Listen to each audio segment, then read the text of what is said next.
Bueno, vamos con la clase esta del primer módulo, ¿m? La parte A. Entonces el diplomado, como ustedes saben, pues dura 17 sesiones.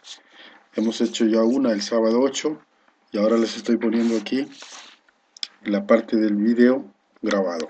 ¿Ok? Antes de empezar con la parte técnica de las clases, me gustaría explicarles un poco las oportunidades profesionales que tiene o que tendría un ingeniero que se especialice en geotecnia y geomecánica.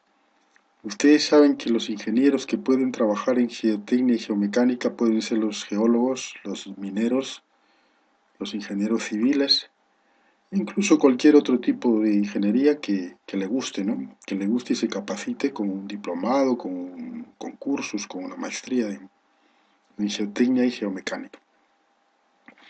Las oportunidades profesionales son varias, ¿no?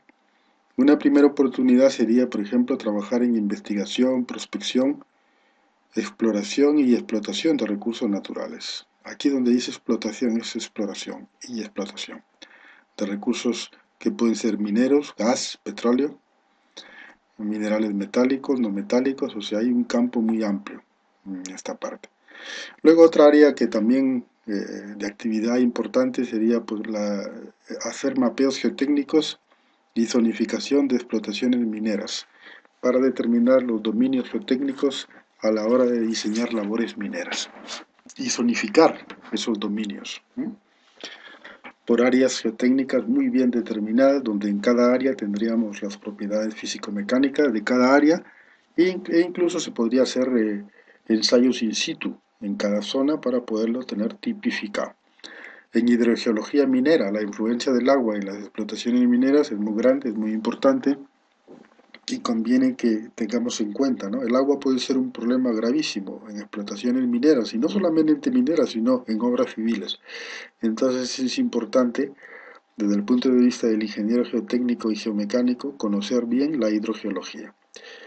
Luego hay, por supuesto, que en explotaciones mineras superficiales, donde es necesario diseñar el talud, donde es necesario diseñar el tajo para que tenga estabilidad, pero al mismo tiempo que tenga estabilidad geomecánica, ese tajo tiene que permitir extraer el máximo volumen de mineral. Entonces, para eso tenemos que diseñar el tajo y ese tajo tiene que tener suficiente estabilidad geomecánica. Entonces aquí el ingeniero geotécnico tiene un campo de acción grande. En explotaciones mineras subterráneas, por supuesto, en el diseño de túneles mineros, galerías mineras, socavones, cruceros, rampas, piques, ahí el ingeniero geomecánico es el que determina qué características de estabilidad, de sostenimiento deben tener esas labores. Y en definitiva en el diseño general de la mina subterránea, utilizando los métodos más modernos de diseño, como pueden ser los métodos numéricos por elementos finitos, por diferencias finitas, por elementos de contorno, por elementos integrales. Hay que diseñar la mina. O sea, el ingeniero geomecánico tiene que determinar cuál es el diseño geomecánico que va a aportar estabilidad y seguridad a la mina y al mismo tiempo permitir que el método de explotación que se ha definido extraiga la mayor cantidad de reservas minerales. O sea, es una solución de compromiso entre la estabilidad y la seguridad por un lado y entre la explotación económica por otro lado. El diseño de túneles en obras civiles, túneles ferroviarios, túneles carreteros, túneles de metros, túneles para mineroductos, túneles para trasvase de aguas. En el depósito, en el diseño de presas y depósitos de estériles de mina, de relaves, de escombros. El ingeniero geotécnico, geomecánico, es el que va a diseñar este tipo de estructuras para poder soportar esa acumulación de estériles, de relaves, de escombros que salen de la mina. En el diseño de explanadas, o sea, grandes extensiones que se van a utilizar como área de almacenamiento de todo tipo. El ingeniero geotécnico es el que tiene que hacer el estudio de suelos, el estudio de rocas, para que esa explanada reúna las condiciones. Por supuesto, en el diseño de cimentaciones para obras de edificación, para naves industriales, para presas, para puentes, el diseño de cimentaciones cae la responsabilidad en el ingeniero geotécnico. Y aquí yo no hablo de especialidades, o sea, de cartones, en el sentido de que si el civil, el geólogo, el minero es el que tiene que intervenir, depende. Puede intervenir cualquiera, cualquiera que sepa, claro. Si tú sabes de cimentaciones, da igual la especialidad que tengas. Lo que importa es que sabes de cimentaciones. Y eso cómo lo acreditas con tus experiencias y con tus estudios de especialización. ¿Mm? Entonces, aquí quitémonos la idea de que si el civil o el geólogo o el minero es más adecuado para una u otra labor. No, no, no, no. Digamos, las carreras son una cosa y las especialidades a las que uno se dedica son cosas muy diferentes, ¿no? Luego, también en el estudio y estabilización de túneles, de taludes, perdón, civiles y mineros, para terraplenes, en pavimentaciones. Aquí es donde el ingeniero geotécnico y geomecánico tienen un amplio campo de acción. Y luego, por supuesto, en la propuesta, en el diseño del sostenimiento y de estabilización de excavaciones subterráneas. En cualquier excavación subterránea es el ingeniero geotécnico y geomecánico el que va a diseñar y va a proponer qué sostenimiento le va a dar a esa estructura. Y también, por ejemplo, aquí falta algo, ¿no? En el tema de voladuras de rocas. Incluso en la perforación de rocas, el ingeniero geotécnico y geomecánico es el que tiene que hacer las recomendaciones técnicas de cómo se tienen que hacer esas obras, esos trabajos, ¿no? Si la longitud del barreno debe llegar a tantos metros, si la voladura se tiene que hacer en tantos tramos para no producir excesivas vibraciones, es el ingeniero geomecánico el que conoce esto. Y, por supuesto, en el diseño sísmico, tanto de obras subterráneas como de obras superficiales, para edificios, para cimentaciones, para túneles. O sea, el ingeniero geotécnico y geomecánico es el que tiene que conocer muy bien el diseño antisísmico, cuál es el riesgo sísmico y cuál es la admisibilidad que tiene que tener esa estructura. Aquí les muestro lo que ustedes ya conocen, que es la malla curricular del diplomado. Son 8 módulos, aunque aquí nos hemos equivocado y del módulo 4 se repite 2 veces, pero son 8 módulos, siendo el primer módulo de mecánica de suelos, el segundo módulo de cimentaciones superficiales y profundas, el tercero de hidrogeología aplicada, el cuarto de mecánica de rocas, el quinto también de mecánica de rocas, porque la mecánica de rocas es quizás la parte más importante de todo este diplomado, porque es lo más difícil. Luego tenemos el proyecto y construcción de túneles en suelos y rocas, los métodos numéricos, que es una herramienta de ingeniería para diseñar en mecánica de suelos y en mecánica de rocas, y el último módulo, que es el manejo de software. Cada módulo tiene 2 sesiones, o sea, dos fines de semana, o sea, en total son 17 clases. Si dividimos cada módulo por 2, salen 16 clases, más una visita de campo, ahí están las 17, que es lo que dura todo el diplomado. Hay un examen general de conocimientos y sobre todo de problemas prácticos y un trabajo técnico aplicado que hay que hacer. En la visita de campo vamos a intentar ir a una obra que esté en curso, de preferencia un túnel, y vamos a hacer un ejercicio práctico de cómo se diseña, ya sea la estabilidad, el sostenimiento o cómo se calcula, digamos, los esfuerzos en un túnel. Ahora, y del módulo 1 ya hemos hecho una sesión que ha sido el sábado. Este sábado haremos otra, ¿ya? Y completaremos el módulo 1. Eso no significa que solamente nos vamos a quedar con lo que yo dé, o sea, con lo que yo diga y grabe, no, no. Esto va a ser, digamos, va a requerir, cada módulo va a requerir un esfuerzo adicional de ustedes para investigar, para hacer ejercicios y trabajar con el material que yo les voy a ir dando. Yo no suelo hacer copias de libros, no, no, no. Eso es ilegal y es inmoral. Yo si les doy copia de algo será porque el autor me ha autorizado. Como por ejemplo en el manual de ensayos de laboratorio de suelos y rocas, yo les he dado una copia porque la Universidad de Alicante me ha autorizado a que yo utilice ese material. Y si algún autor de algún libro me autoriza, yo le doy una parte de copias, pero yo no, copiar libros es inmoral, como le digo, ¿no? Un autor no se va a matar escribiendo un libro para que luego cualquiera vaya y se lo copie, no. Entonces yo voy a dar mi material, cosas que yo he escrito, de apuntes, de alguno de mis libros, y, y si algún autor me pide que, o sea, me dice que yo puedo utilizar parte, yo le daré también parte del material. Ahora los libros se compran, para eso están las librerías. El que tiene interés, yo le doy bibliografía y le digo dónde lo puede comprar, ¿vale? Pero entonces yo jamás doy copias, jamás hago copias de ningún libro, porque eso es inmoral, ¿ok? Seguimos. La programación. Vamos avanzando. La programación tenemos aquí la clase, el día 8 ya está, clase virtual inicio. El sábado 15 tendremos otra clase virtual, siempre de 9 a 1:30. Yo siempre estoy conectado. Dejo las grabaciones, les explico online, pero siempre estoy conectado en esas horas para poder responderles dudas, preguntas y hacer problemas. El domingo, luego nos vamos al 22 y 23, el 29, clase virtual, y luego nos vamos a ir a noviembre. En noviembre tenemos la primera clase presencial el 12 de noviembre, sábado.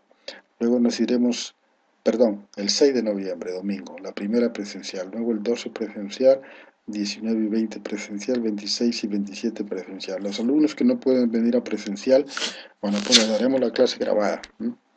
Seguimos. El sábado 3 de diciembre tenemos presencial, domingo 4 presencial, el sábado 10 presencial, 17 tendremos virtual y luego nos vamos a enero. El 7 de enero tendremos una clase presencial y el 14 tendremos la visita a la obra. Y aquí terminaríamos esto.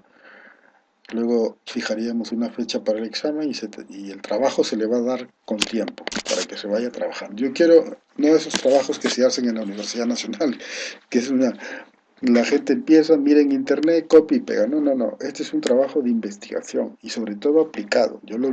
Por ejemplo, yo les voy a plantear una estructura real, con datos reales, y ustedes me tienen que diseñar, ¿ok? Y diseñar eso, para eso que tienen que hacer, estrujarse el cerebro. Y cada uno va a hacer un problema diferente. Y para eso van a tener que estudiar todo lo que yo les he explicado, investigar por su cuenta y darme una solución. Seguimos. Vamos a... yo les di una guía, el que no se le ha dado se la voy a enviar, sobre lo que es, digamos, los conocimientos que debe tener un ingeniero de suelos y de cimentaciones. Lógicamente, hay cosas que ustedes ya deben saber, que tienen que haber estudiado en sus estudios, por ejemplo, valga la redundancia. El círculo de Moore es una cosa que ustedes tienen que saber, utilizar y resolver problemas con el círculo de Moore. Eso se estudia en resistencia de materiales, se estudia en mecánica de rocas 1, en mecánica de roca 2. Eso ustedes lo tienen que saber. Bueno, si alguien no lo sabe, pues le tenemos que ayudar para que aprenda, pero por eso les he dado yo esa guía, porque esas cosas ustedes tienen que estudiarlas por su cuenta. Entonces, pero aquí este es un curso de ingeniería, no es un curso de alumnos, de carrera, de grado. Este es un curso para ingenieros que ya tienen que aplicar. Entonces, el desarrollo de todo el diplomado yo lo voy a enfocar siempre aplicado a la ingeniería, para que ustedes cuando terminen estén en condiciones de poder diseñar y trabajar en geotecnia y geomecánica. Entonces, un elemento importante que hay que conocer es el estudio geotécnico. Es lo primero. ¿Qué es el estudio geotécnico? Bueno, un estudio geotécnico no es ni más ni menos que el compendio, el resumen de información cuantitativa respecto de las características del terreno. ¿Ya? Las características del terreno que yo estoy estudiando, que puede ser suelo, puede ser roca, ¿vale? Relacionado con ¿qué? Con el tipo de estructura, de construcción, de edificación que yo voy a realizar sobre ese terreno. Y a su vez con el entorno en el cual está ubicado el terreno, un entorno donde puede haber agua, donde puede haber humedad, donde puede haber impactos ambientales, donde puedan haber quebradas, o sea, todo ese entorno hay que analizarlo. ¿Vale? Entonces el estudio geotécnico es un resumen, un compendio de información cuantitativa relativa a las características del terreno. ¿En relación con qué? No hago yo un estudio porque sí, ¿no? No, no, lo hago el estudio porque yo sé que sobre ese terreno se va a construir una estructura, una obra, ¿vale?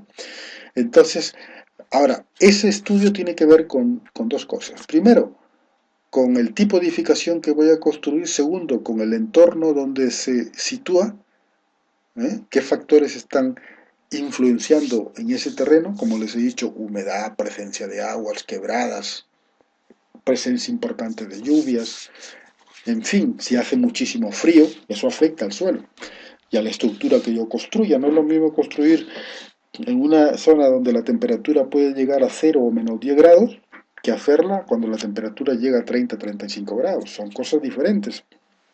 Y hay que aplicar distintos tipos de estructuras, distinto tipo de cemento, distintas cantidades de proporción de agua, arena, cemento y piedra, ¿vale? Ahora, además de eso, también tengo que ver que, ¿con qué? Tengo que ver el código técnico, o sea, las normas técnicas de edificación. En este caso, las normas peruanas y las normas internacionales, ¿vale? ¿Para qué? Para proceder y realizar el análisis y el diseño de, de las cimentaciones de las obras que voy a construir. En base a ese estudio yo voy a hacer el análisis y voy a dimensionar los cimientos, la cimentación de las obras que voy a construir. Si es un puente, si es un túnel, si es un edificio, si es una nave industrial, si es una presa, ¿ok? Una presa hidroeléctrica, en fin. Ahora, el estudio y proyecto de cualquier cimentación, desde la más sencilla hasta la más compleja, nos va a exigir que previamente tenemos que conocer las características del terreno, dónde se va a apoyar la estructura y del entorno donde va a trabajar esa estructura. Y asimismo conocer la tipología misma de la estructura que voy a diseñar y que voy a construir. ¿Vale? O sea, las características de ese terreno donde se va a apoyar las estructuras, ¿vale? ¿Cómo los voy a hacer? ¿Cómo los voy a conocer? Mediante un reconocimiento de campo y un estudio de laboratorio, ¿ya? Y esos estudios y esos reconocimientos se van a reflejar en un informe técnico específico que le llamamos estudio geotécnico, ¿ya?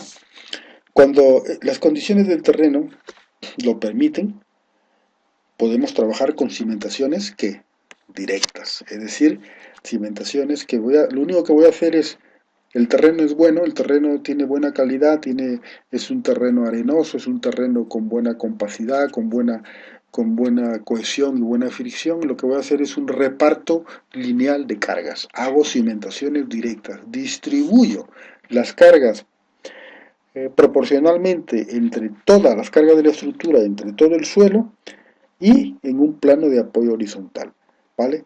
Entonces, normalmente esa cimentación se hace con cimientos de poca profundidad y por eso se llaman cimentaciones superficiales. Ahí en Piura todo el mundo sabe hacer, no, bueno, todo el mundo no, pero hay gente que sabe hacer cimentaciones superficiales, pero cimentaciones profundas casi nadie sabe hacer, ¿ok? Las cimentaciones superficiales se emplean ¿para qué? Para transmitir al terreno diferentes cargas, de parte o de toda la estructura. ¿Qué tipo de cimentaciones podemos utilizar? Podemos hacer zapatas aisladas, cada uno de esos lo vamos a estudiar, ¿eh? Zapatas combinadas, lo vamos a estudiar y vamos a saber cómo calcular las zapatas corridas, pozos de cimentación, que son huecos donde se mete concreto armado y sobre eso descansa la estructura, emparrillado, donde meto unas armaduras, un mallado para distribuir la carga, y losas corridas, losas de cimentación, ¿vale? Pero, ¿qué pasa si la ejecución de una cimentación superficial no es técnicamente viable o económicamente viable? ¿Qué es lo que tenemos que hacer? Tenemos que ver la posibilidad de hacer cimentaciones profundas. ¿Cómo qué? Como tablestacas profundas, pilotes profundos. Por ejemplo, el puente Sánchez Cerro, cuando el año 83, cuando hubieron, yo tuve oportunidad de hacer prácticas ahí en una empresa brasileña con el ingeniero Giovanni Meneses y con el ingeniero Martínez, Alberto Martínez, que era catedrático de la UNI de Geotecnia. Ahí vimos cómo esos puentes de Piura, después de las lluvias, tienen cimentaciones profundas, con tablestacas y con pilotes. Y como los taludes del río Piura, esa es una obra magnífica, eso lo diseñó el ingeniero Alberto Martínez. Y ahí nosotros hicimos prácticas para poder ver y diseñamos, yo tengo esos estudios aún, yo guardo todo siempre, todas las experiencias, para poder diseñar esos taludes de concreto armado con anclajes y cómo se calculan esos anclajes, buscando siempre la capa profunda. Si no me equivoco, el puente está, los pilotes buscan una formación que es la formación Zapayal, creo, si no me equivoco, que es la primera formación más dura que se encuentra debajo del suelo del río Piura. Y entonces sobre eso descansan los pilotes y eso permite a su vez soportar las cargas. ¿Okay? Los pilotes pueden ser aislados, pueden ser grupos de pilotes, pueden ser cotas, buscar la cota de cimentación. Fundamentos de la mecánica de suelos. Bueno, aquí tenemos que ver la definición de suelo en ingeniería geológica, esto hay que estudiarlo, la composición del suelo, su descripción y clasificación, las propiedades físicas de los suelos, su granulometría, su plasticidad, la clasificación de los suelos, los principios de formación de los suelos, principios mecánicos, como son esfuerzo en un punto de la masa del suelo, los principios del esfuerzo efectivo, consolidación, resistencia al corte de un suelo. No les había mencionado que en todo ese programa de sesiones, yo con tiempo, una semana antes, les avisaré cuando toca prácticas de laboratorio. O sea, una malla y prácticas hay laboratorios, ensayos, para ver los tipos de pruebas sobre los suelos. Pero ustedes no van a trabajar como técnicos para hacer ensayos, ¿no? Eso queda para los técnicos de mando medio. Ustedes lo que van a hacer es interpretar los resultados que les da el laboratorio. ¿Ok? El ingeniero geotécnico trabaja con los resultados que manda a hacer a un laboratorio de la privada, de la nacional, de donde sea. Pero, lógicamente, tienen que saber, ¿no? Interpretar para qué, para que no les engañen. Porque ustedes mandan a la nacional y resulta que Walter Humeres o Chunguita les manda unos resultados que se los inventan. Entonces ustedes tienen que saber, como ingenieros, que interpretar que esos resultados están mal hechos. ¿Okay? Seguimos. Bueno, definición del suelo. Un suelo no es más que un agregado, perdón, ¿se me ha pasado? Ok. El suelo es un agregado natural de partículas, o sea, de granos minerales que están unidos por fuerzas débiles de contacto y que pueden ser de alguna manera separados por medios mecánicos de poca energía o por digitación en agua. Esos medios mecánicos que separan el suelo son las cargas, son los esfuerzos que transmiten las cimentaciones y que a su vez vienen de las estructuras superiores. ¿Y cuáles son las fuerzas que unen el suelo? Son básicamente dos, la fuerza de cohesión y la fricción. Son de las características que determinan la capacidad mecánica portante de un suelo. Entonces, un suelo pues no es más que un conjunto de granos minerales que están unidos por fuerza de fricción y cohesión. ¿Okay? Ahora, ese suelo puede ser multifase, bifase o trifase, ¿vale? Donde la fase sólida son las partículas vamos a considerar los que son indeformables. Esas partículas son las que vienen de las rocas y la materia orgánica. Y luego tenemos los huecos o poros. Y los huecos o poros tenemos fase líquida y fase gaseosa. Por eso decimos que puede ser bifase o trifase. La fase líquida, agua, la presencia de agua es crítica en un suelo. Y la fase gaseosa, que es el aire. Son los poros que están rellenos de aire. Entonces, a función de eso pueden ser suelos saturados cuando hay agua y cuando no hay suelos semisaturados. Ahora, la composición del suelo. Como hemos dicho, tenemos las partículas sólidas, los poros o vacíos. Ahora, hay unas fuerzas que, como he dicho antes, que están transmitidas, estas fuerzas que están aquí son las cargas que transmite la estructura, el edificio, la presa, el túnel, el puente, se le transmiten a la cimentación y luego al suelo. ¿Y eso actúa sobre qué? Sobre esas fuerzas intergranulares que tiene el suelo, que es la cohesión y fricción.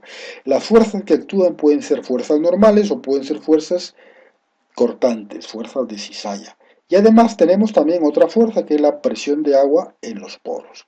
Eso como consecuencia va a producir que un deslizamiento y un giro de esas partículas. Y al girar y deslizarse esas partículas van a producir fuerzas de asentamiento, de consolidación de este suelo. ¿Vale? Entonces en los suelos hay que analizar la deformabilidad y la rotura. Y hay que analizar el flujo y la consolidación, que es fundamentalmente consecuencia de la acción del agua, de la presión de poros producto del agua. Entonces, siguiendo con la composición del suelo, partículas procedentes de las rocas. Tenemos partículas sólidas de distintas formas y de distintos tamaños. Tenemos formas angulosas, formas redondeadas. Entonces, en función de la granulometría, un suelo se puede comportar de una u otra manera, y en función de sus formas. Los tamaños, podemos tener suelos de grava, de arena, de limo, de arcilla. Entonces, unos productos de la meteorización física y otros, como el limo arcilla, ya donde actúa la meteorización química. Ahora, composición del suelo, partículas procedentes de rocas. Podemos tener partículas sólidas, como ya hemos dicho, unas por acción física y otras por acción química. ¿Vale? Los de acción química nos llevan a suelos de tipo cohesivo, que son fuerzas, que son partículas que están unidas por fuerzas electroquímicas, y hay una acción electroquímica ahí, ¿vale? Son suelos cohesivos. Entonces, en función de la presencia de agua, le llamamos a esto que son suelos que tienen una afinidad por el agua y me van a constituir los suelos plásticos, que son los suelos más peliagudos que existen. ¿Ok? Pero por otro lado también en los suelos que son básicamente por meteorización física, tenemos los suelos friccionales, donde hay presencia de fuerzas de fricción, y los suelos granulares. Los suelos granulares, partículas unidas, ¿por qué? Están unidas por fuerzas de cohesión. ¿Ok? Bueno, hasta aquí la primera parte. ¿Ya? ¿Ok? Hasta aquí la primera parte. Luego vamos a continuar con la parte B de esta primera